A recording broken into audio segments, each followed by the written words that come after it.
Olá, bem-vindo, bem-vinda a mais um vídeo. Esse é o vídeo de número 26, onde nós estudamos o Evangelho segundo o Espiritismo. Nós estamos no capítulo 3, Há muitas moradas na casa de meu pai. Agora nós vamos ver um item que se chama Destinação da Terra, Causas das Misérias Humanas. Vamos lá, é o item 6 desse capítulo.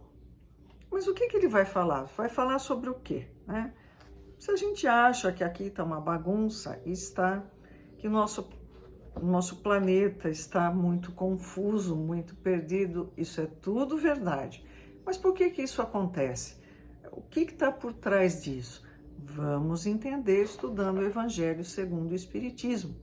Item número 6. Muitos se surpreendem por encontrar na Terra tanta maldade e paixões terríveis, tantas misérias e doenças de todas as naturezas, e concluem disso que a espécie humana é algo muito triste. Bom, Allan Kardec não escreveu isso no ano de 2023, não, tá? Foi no século XIX, então a gente vê que pouca coisa mudou. Este julgamento origina-se de um ponto de vista limitado e dá uma falsa ideia do conjunto.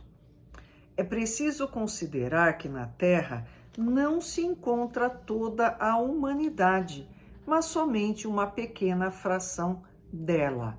Ué, então não é só a Terra que tem planeta habitado? Não, se você não viu, né, pause.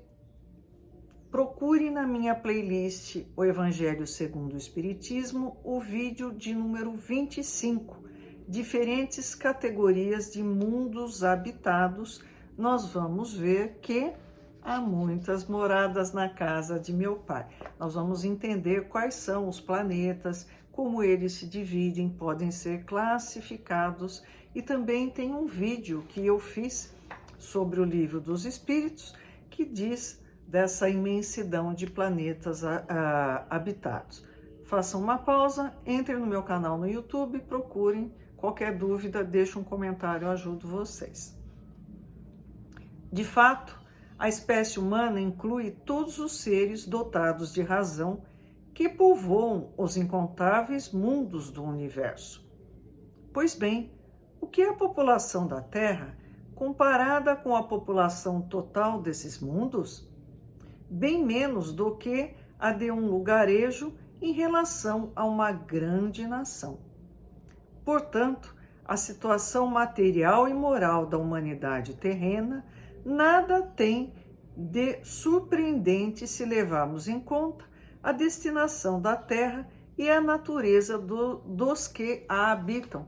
Mais uma vez, pausem, procurem pelo vídeo de número 25, e nós vamos entender o que é um planeta de expiação e provas e para onde vai o planeta Terra no futuro.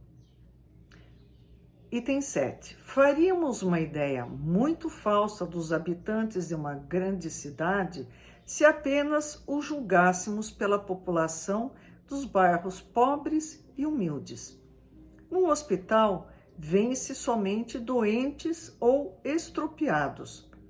Numa prisão, vence todas as torpezas e todos os vícios reunidos.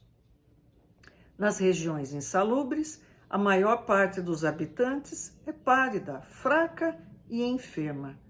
Pois bem, que se considere a Terra como sendo um subúrbio, um hospital, uma penitenciária, uma região doentia, pois ela é, ao mesmo tempo, tudo isso.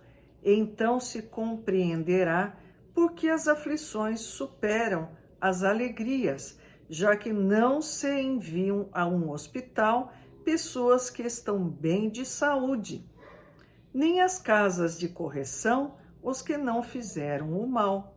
Acontece que nem os hospitais, nem as casas de correção são lugares prazerosos. Portanto, do mesmo modo que numa cidade toda a população não está nos hospitais ou nas prisões, também toda a humanidade não está na Terra. Ora, assim como se sai do hospital quando se está curado e da prisão quando se cumpriu a pena, o homem deixa a Terra para mundos mais felizes quando está curado de suas enfermidades morais ou tenha resgatado as suas penas. Então a gente não pode se esquecer de que o processo evolutivo, ele tanto acontece num nível individual. Então eu, Liliane, evoluo no meu caminho, traço o meu rumo e vou. Existe o processo de evolução ao qual a minha família está vinculada e que evolui comigo. Existem grupos de espíritos que evoluem em conjunto e vai se estendendo, né, a amplitude dos laços e da evolução em comum. E o planeta Terra também. Nós temos, né, nesse planeta uma média de evolução. A média está aqui, tem os que estão muito abaixo, os que estão muito acima. No entanto, a média, ela abriga a maior parte dos espíritos. Se nós nos reportarmos, né, a classificação que Allan Kardec dá no Livro dos Espíritos, né, classificação geral dos espíritos, nós vamos ver que na base existem os espíritos que ainda estão muito distantes da evolução, existem os espíritos que já estão trilhando o caminho do bem e existem os espíritos puros.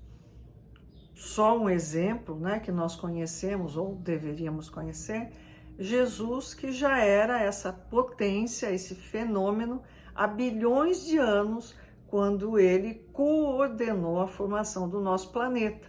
Então, há bilhões de anos ele já era um espírito puro. Imagine agora. Nós estamos, né, no pé, na base da classificação. Nós ainda temos o predomínio do mal. Ah, não, eu não tenho predomínio, eu não sou má. Não, né? Até que pise no seu calo. Ai, pisou no meu calo, você vai ver, né? Quando eu reajo, ao invés de agir, eu já mostro que predomina o mal em mim e não o bem. Então, aceita que dói menos. Nós somos espíritos impuros que estamos tentando seguir o exemplo que Jesus veio nos dar. Jesus veio fazer com que nós procurássemos entender quem é Deus. Não mais o Deus vingativo, violento, sanguinário de Moisés, mas o Deus Pai que ele nos trouxe. Não foi Deus que mudou de Moisés para Jesus, foi a nossa compreensão, o nosso entendimento. Se você tem dúvidas, espero que tenha, porque aí você vai estudar. Primeira obrigação de um espírita, estudar incessantemente o Livro dos Espíritos, não é?